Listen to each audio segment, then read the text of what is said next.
दोस्तों जय हिंद। मैं हूं शम्स तबरेज और आप देख रहे हैं टाइम्स मेल। पूरे देश में इस वक्त एक आग लगी हुई है। पूरे देश में इस वक्त एक बहुत बड़े खलनायक की तलाश पूरी हो चुकी है, जिसके ऊपर पूरे देश का माहौल खराब करने की जिम्मेदारी थोपी जा सकती है। और उस कौम का नाम है, आप जानते हैं, उस कौम का नाम है मुसलमान। और इस वक्त जो देश में जो भी हालात है उसके लिए टोटल की टोटल वही जिम्मेदार है। अब ये आपके और हमारे सोचने का नजरिया अलग हो सकता है। अब मुसलमान भले ही अपने आप को कसूरवार ना माने, जिम्मेदार ना माने, लेकिन जिम्मेदार तो करार दे दिया गया। जिम्मेदार करार दे दिया गया सियासतदां के जरिए, सियासी पार्टियों के जरिए। जिम्मेदार करार दे दिया गया उन टीवी चैनलों के जरिए जो दिन रात हिंदू मुसलमान करके डिबेट करते हैं। और दूसरी बात यह है कि सबसे ज्यादा बेड़ा गर्क करने का काम अगर किसी ने किया है तो उलेमा कहे जाने वाले, मौलाना, मौलवी कहे जाने वाले और धर्मगुरु कहे जाने वाले, ये वो लोग हैं जिनके जरिए पूरे देश के मुसलमानों को भड़काने की कोशिश की गई नबी के नाम पर, कि नबी के शान में गुस्ताखी की है। आप एक चीज को जरा गौर से सोचिए। हमारे देश में संविधान है, कॉन्स्टिट्यूशन है, और 70 साल में कुछ ऐसे मुसलमान भी हैं जो गलत कहते हैं कि सही कहते हैं। वो आप इस बात को अपना माप तौल करके आप अंदाजा लगा सकते हैं। और वो ये चीज को भी कहते हैं कि हमारे देश में संविधान लागू है, लेकिन ये संविधान सेक्युलर है और उतना ही सेलेक्टिव भी है। मतलब जहां ज्यादा फायदा नजर आ जाएगा वहां सेक्युलर बन जाएंगे, जहां नुकसान करेगा वहां संविधान को नजरअंदाज करना चाहेंगे। नुपुर शर्मा के खिलाफ जो भी उसने काम किया, ए टू जेड जो भी उसने बोला, उसके बयानों का समर्थन तो खुद भारतीय जनता पार्टी नहीं कर रही है, खुद नरेंद्र मोदी सरकार नहीं कर रही है।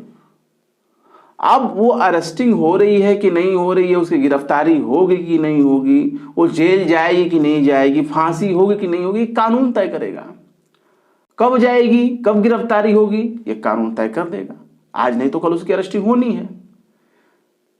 लेकिन सबसे बड़ी बात यह है कि जो दानिश्वर कहे जाते हैं, अक्लमंद कहे जाते हैं मुसलमान कम्युनिटी में, उन्होंने तो कोई बंद नहीं बुलवाया भारत में। उन्होंने तो कोई कॉल नहीं दिया कि जुमे की नमाज के बाद हमें यह करना है। कॉल किसने दिया, किसने भड़काया मुसलमानों को? एक तरह से तो आप ये भी कह सकते हैं कि तमाम आग लग गए, हर तरफ आगजनी हो गई, शहर के शहर बंद हो गए, लाठीचार्ज हो रहे हैं, पत्थरबाजी हो रही है, फायरिंग हो रही है, सब कुछ हो रही है भाई नुपुर शर्मा के चक्कर में। नुपुर शर्मा के खिलाफ एक्शन लेना चाहिए था सरकार को, और सरकार की बड़ी नाकामी है। लेकिन इसका मतलब यह नहीं कि हम पब्लिक प्रॉपर्टी को आग लगा दें भाई। उसमें मुसलमान तुम्हारा पैसा लगा हुआ भाई। कोई दुकान है, कोई सड़क है, कोई मकान है, कोई बस है, सरकारी बस है, कुछ भी हो, तुम्हारा पैसा उसमें लगा हुआ है।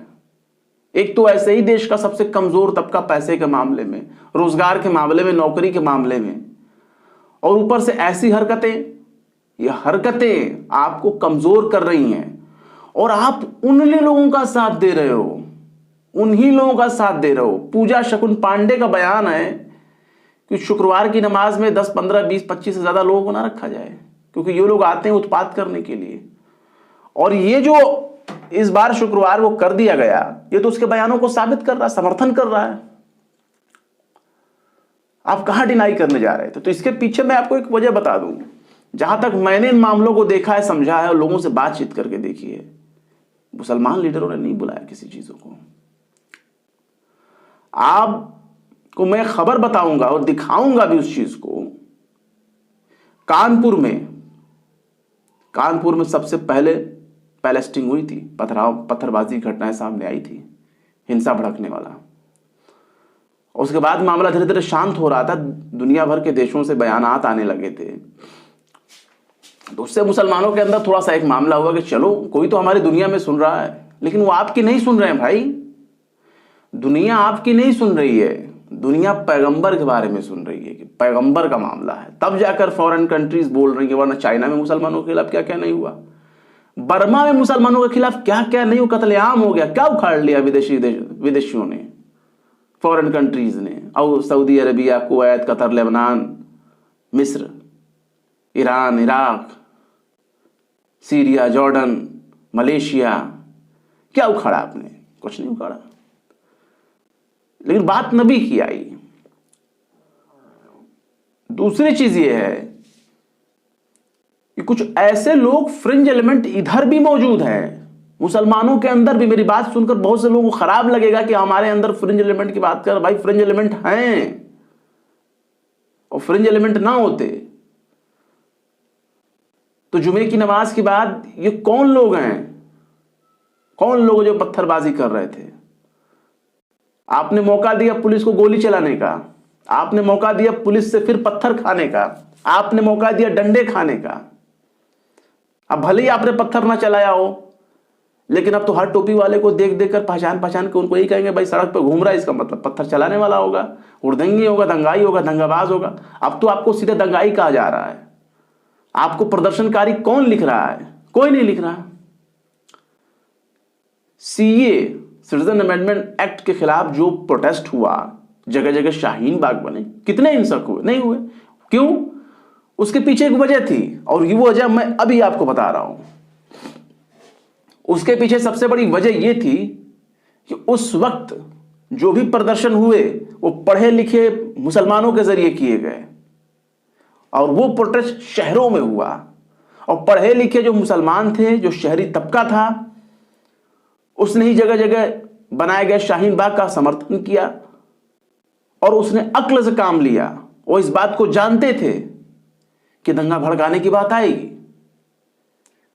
उकसाया जाएगा कि आप भी पत्थर उठाओ, हाथ में लोहे डंडे रॉड उठाओ, हथियार उठाओ, सब कुछ उठाओ, ताकि सामने वाले को मौका मिले। और वो मौका इस बार नुपुर शर्मा के नाम पे जो प्रोटेस्ट होना चाहिए था, पीसफुली अगर करना चाहते थे, शांतिपूर्वक किए होते, अपनी अपनी मस्जिदों के बाहर चुपचाप 10 मिनट बैठ गए होते, आधा घंटा 1 घंटा दिन भर बैठ गए होते,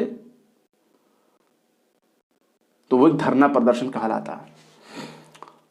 गोलियां चलाई गई, गोलियां मारे गए। आप सब ने भी तस्वीरें देखी होंगी, मैंने भी तस्वीरें देखी, मेरा भी दिल बहुत विचलित हुआ इन चीजों को देख करके।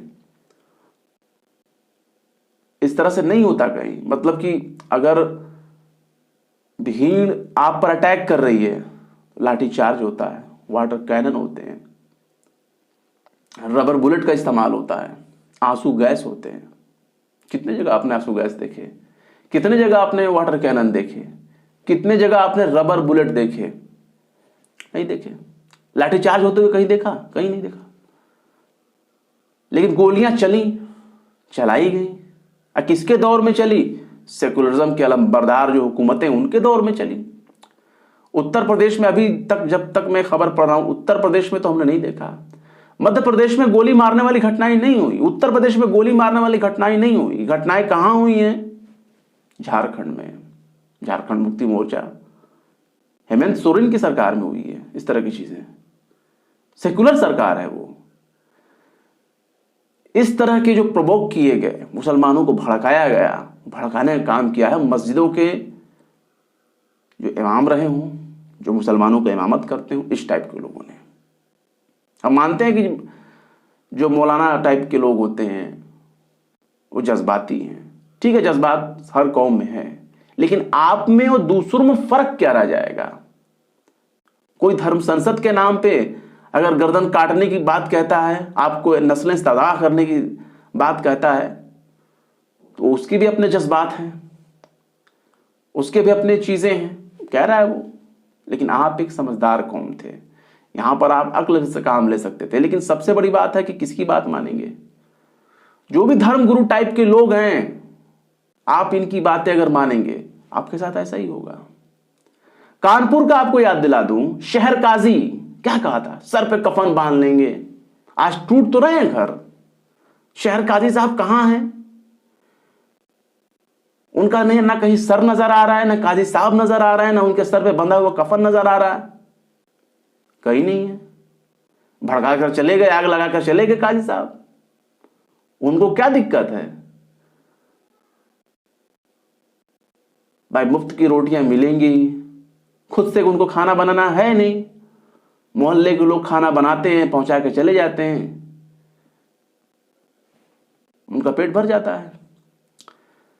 काजी साहब कोई कोर्ट कचहरी के चक्कर तो लगाने जाएंगे नहीं, अदालत में आपके खिलाफ केस लड़ने तो जाएंगे नहीं, धरना प्रदर्शन में खड़े होकर प्रोटेस्ट करने तो आते नहीं वो।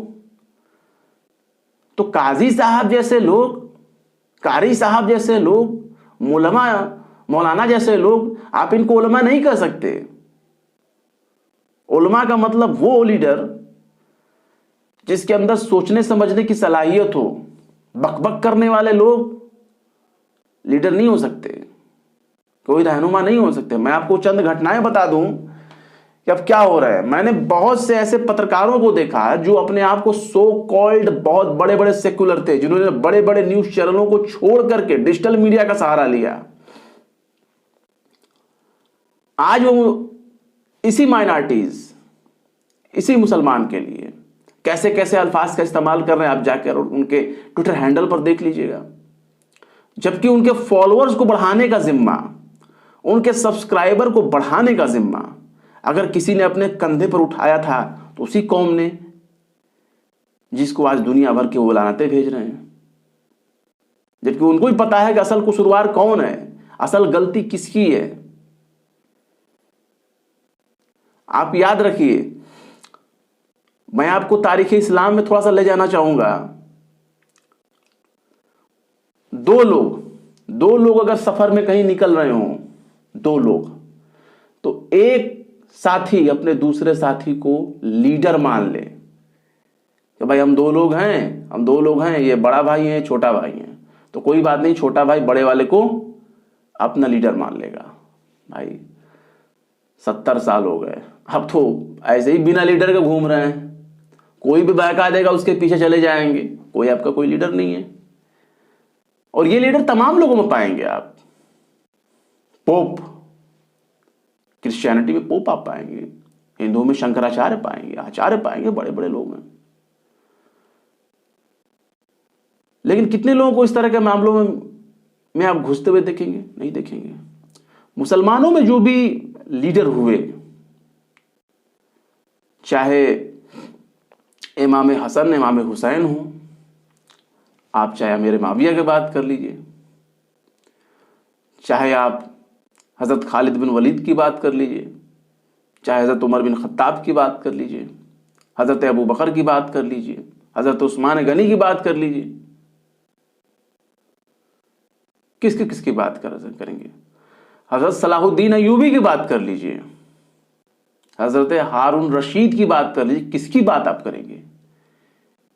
ये लोग मजहबी थे बट पॉलिटिकल थे, सियासी सोच उनके अंदर थी। और याद रखिए, दुनिया सियासत से चलती है, मजहब से नहीं चलती। और मजहब ने यह समझाया है कि कैसे पॉलिटिकल स्ट्रेटजी तैयार की जाती है। मुसलमानों ने बहुत जंगें जीती, बहुत चीजें जीती और हारी भी। याद रखिए, अकल जब तक आपका नहीं होगा, अकल से आप काम नहीं लेंगे, तब तक कुछ नहीं होगा। ऐसे ही हालात बिगड़ते जाएंगे। अकल बड़ी भाई या भैंस, ये सवाल है आज का। अकल बड़ी या भैंस? अकल वो चीज है जिसे दुनिया चलती है, जिसे पूरी इंसानियत, ह्यूमैनिटी चलती है। आपको अकल वालों में दुश्मन मिलेंगे, दोस्त मिलेंगे, लेकिन आपके दुश्मन ज्यादा है, दोस्त कम है, और इसके जिम्मेदार भी सिर्फ आप ही हैं। नबी के नाम पर एक ने आपको भड़काया और आप भड़क भी गए। किसी ने आपको और उकसाया कि नहीं, हमें ऐसा करना चाहिए, ठीक है, अब गर्दन काटने की बात करते हैं, ठीक है, सर तन से जुदा करने की बात। ये संभव है, ये संभव है। देश के कानून के हिसाब से भी अगर नुपुर शर्मा को अगर सजा तय की जाए तो क्या उसकी गर्दन उड़ाने की सजा होगी? क्या उसको फांसी देने की सजा होगी? क्या उसकी जबान खींच लेने की सजा होगी? लेकिन आप इस तरह की मांग कर रहे हैं। पहले तो आप पढ़ते नहीं हैं, और पढ़ते हैं तो सिर्फ जज्बात वाली बातें करते हैं। और देखिए, मैं हैरान हूं पत्रकारों को देख करके। मैं उनका नाम नहीं लेना चाहता, लेकिन फिर भी आप जिस पत्रकार को आप समझिए, अच्छा समझिए, उसका ट्विटर हैंडल पर जाकर देख लीजिए। वो 24 घंटे से सिर्फ आप ही को लानत मलामत कर रहा है।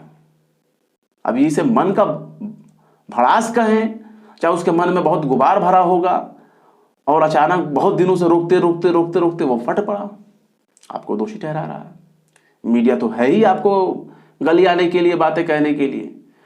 इसके कुछ मिसाल मैं आपको दे दूं, उसके बाद फिर देखिए ना क्या हो रहा है। उसके बाद आप देखिए, जाकिर अली त्यागी हैं, ट्विटर पर जर्नलिस्ट हैं। ये ट्विटर पर अक्सर ये लिखा करते हैं, जर्नलिस्ट हैं कई जगहों पे। कानपुर में बुलडोजर चलने के लिए तैयार है, और बुलडोजर पहुंच भी गया जिनके घरों पर बुलडोजर चलाना है, एक दो नहीं कई बुलडोजर। जाकिर अली त्यागी लिखते हैं, कानपुर पुलिस जफर हयात के हिंसा का मुख्य आरोपी बताते हुए उनकी बिल्डिंग को किया ध्वस्त। बुलडोजर चला लोकतंत्र और संविधान को दी गई मजबूती। होम मिनिस्टर ऑफ इंडिया बिना देरी किए हुए हर जगह बुलडोजर चला दिए जाएं, क्योंकि ये आपकी छवि को सुधारने का काम कर रही हैं। #कानपुर।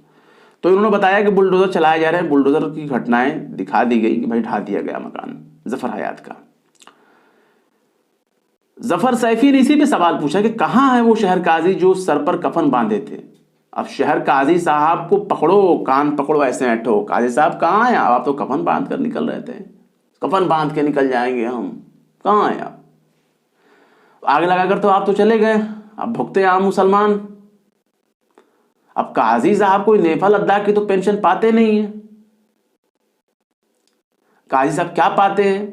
ठेले वाला हो, मजदूर हो, रेहड़ी वाला हो, पटरी वाला हो, स्कूल टीचर हो, लेक्चरर हो, प्रोफेसर हो, चाहे कोई भी बड़ा बिजनेसमैन हो, जो मस्जिदों में नमाज पढ़ने के बाद चंद पैसे डाल दिए जाते हैं, चंदे दे दिए जाते हैं, या फिर मोहल्ले के मोहल्ले कमेटियां बनाई जाती हैं कि भाई इमाम साहब को चंदा देना है, मौलाना साहब को ये करना है, वो करना है, मस्जिद चलानी है, मस्जिद के बच्चों का काम ये करना है।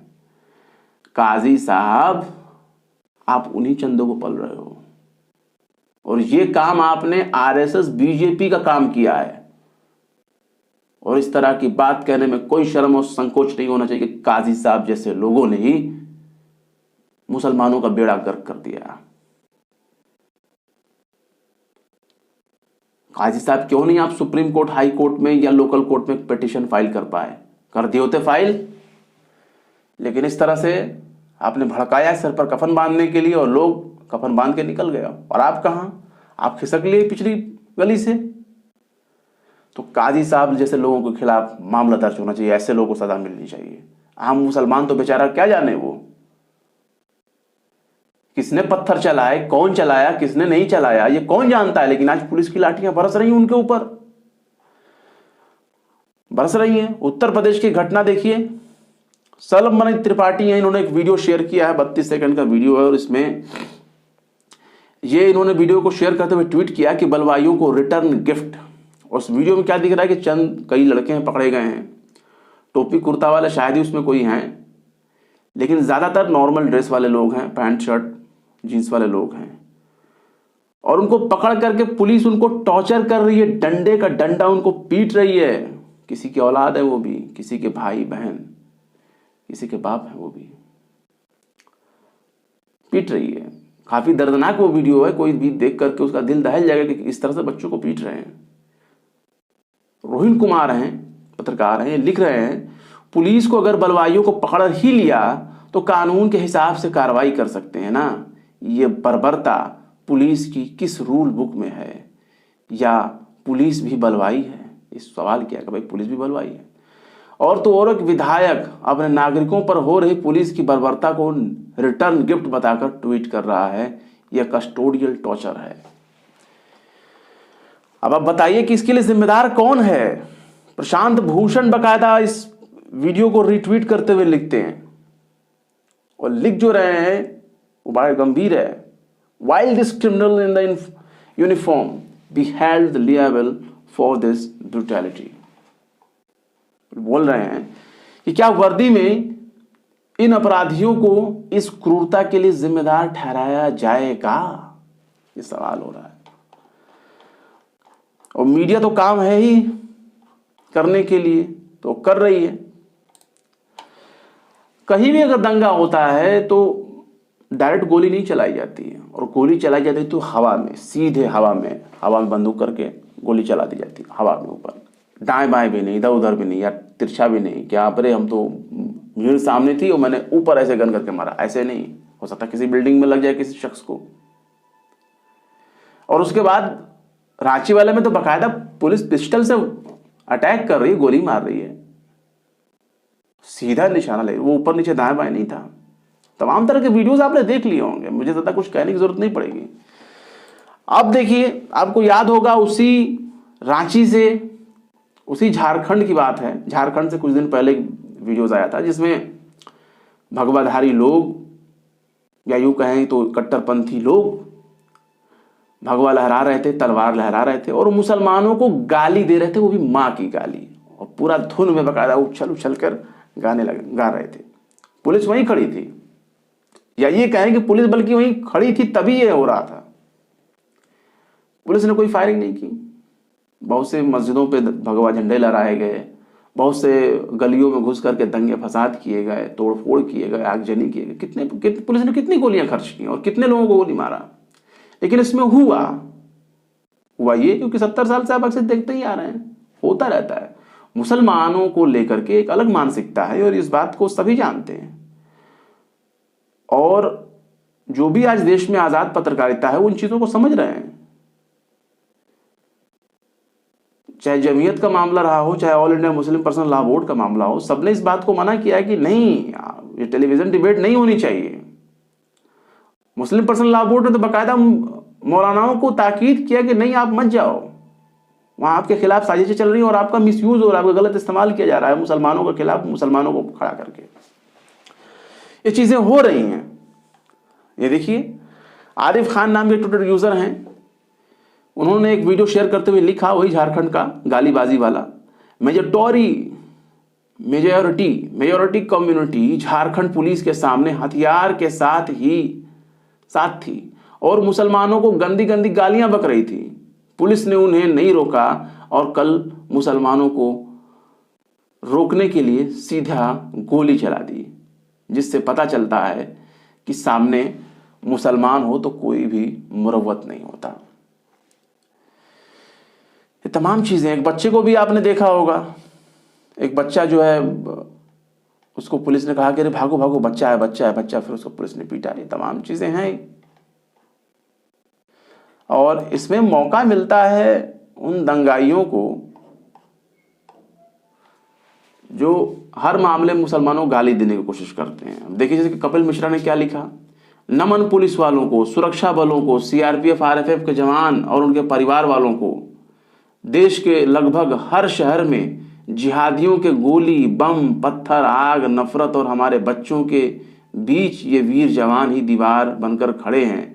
आतंक का जो नंगा नाच कल देश भर में हुआ वो भूलने लायक नहीं, ना माफ करने योग्य। आप समझिए, अब विदेश के लोग चिल्लाते रहे, क्या फर्क पड़ता है, कुछ नहीं होता। बल्कि इन चीजों पे रणविजय सिंह पत्रकार हैं, उन्होंने लिखा कि जमीन पर लाठी पीटना, लाठी चार्ज, आंसू गैस के गोले दागना, चेतावनी देना, फिर भी ना माने तो हवाई फायरिंग का क्रम करना, ये एक सिस्टमैटिक ढंग क्रम है। इन 100 राइफल से निशाना लगाकर गोली मार देना, निशाना लगाकर टारगेट कर देना, गोली मार देना, ये तो हद है। ये इन्होंने सवाल खड़ा किया है। बहुत चीजें हैं और जी न्यूज उसको मौका मिल गया। रांची का राक्षस कौन, 9:27 सुबह जी न्यूज पर देखिए। तो ये चीजें कौन है, ये कौन कर रहे हैं और मौका किसने दिया, मुसलमानों ने दिया। तो दानिशमंदी इसी में है कि अक्ल से आप काम लीजिए, मत किसी के बहकावे में आइए, कानून पर थोड़ा सा यकीन रखिए। भाई कुछ भी करेंगे लेकिन आपको कानून के हिसाब से ही चलना होगा, वरना आप अकबरुद्दीन ओवैसी नहीं है जिसके भाई का नाम असदुद्दीन ओवैसी है और वो आपको बचा लेंगे। ऐसा नहीं है, हर आदमी ओवैसी नहीं है। हर आदमी कांग्रेस का बड़ा बड़ा नेता तो है नहीं। इस वक्त तो वो भी अलग ही मूड में नजर आ रहे हैं, कांग्रेस वाले भी। जाकर देखिए जिस तरह के कमेंटबाजी बयानबाजी हो रही है, आपको समझ में आ जाएगा कि भाजपा कौन है, कांग्रेस कौन है, आरएसएस कौन है। ये तमाम लोग हैं, इनको ब्लेम देने की जरूरत नहीं है। कमी यहां है, कमी आपके अंदर है। मैं दोपहर होते होते मुझे ये बात पता चल चुकी थी कि क्या होने वाला, लेकिन फिर भी मैंने क्या किया, दिमाग डिस्टर्ब हो जाता है कि मैं इन चीज़ों को स्टोरी के रूप में कैसे लूँ, क्योंकि एक नाम भी आता है कि फला नाम के लोग हैं, जर्नलिस्ट हैं, तमाम चीज़ें आएंगी, लेकिन फला ये जर्नलिस्ट हैं, धर्म को बीच में ला करके। अब अगर बोलोगे तो भाई बातें दूर तक जाएंगी। हमने रात 10 बजे 11 बजे जो आपने स्टोरी देखी, हमने नहीं लिया, रात में इन चीज़ों को नहीं लिया। बीजेपी को 2 नेता आपस में लड़ रहे थे, हमने उन पर स्टोरी बना के आपको दिखा दिया। सोचना पड़ रहा है हम लोगों को भी कि हम इस स्टोरी को ले कि ना लें, और इसमें क्या एंगल रखें, किसके एंगल को दिखाएं, किसकी बातों को दिखाएं, उसके जिम्मेदार कौन। आज सबसे बड़े खलनायक के तौर पर मुसलमानों की गिनती हो रही। देखिए ना, नुपुर शर्मा ने क्या कहा, वो बात छोड़िए, नुपुर शर्मा की अरेस्टिंग होगी कि नहीं होगी वो एक बड़ा सवाल है, लेकिन सबसे बड़ा जिम्मेदार कौन, मुसलमान। सबसे आले दर्जे का जिम्मेदार मुसलमान हो गया। अब भुगतिए। फिलहाल क्या कहेंगे इस बारे में कमेंट बॉक्स में जरूर बताएं, और फिर मिलते हैं किसी और वीडियो में एक नई खबर के साथ। जय हिंद।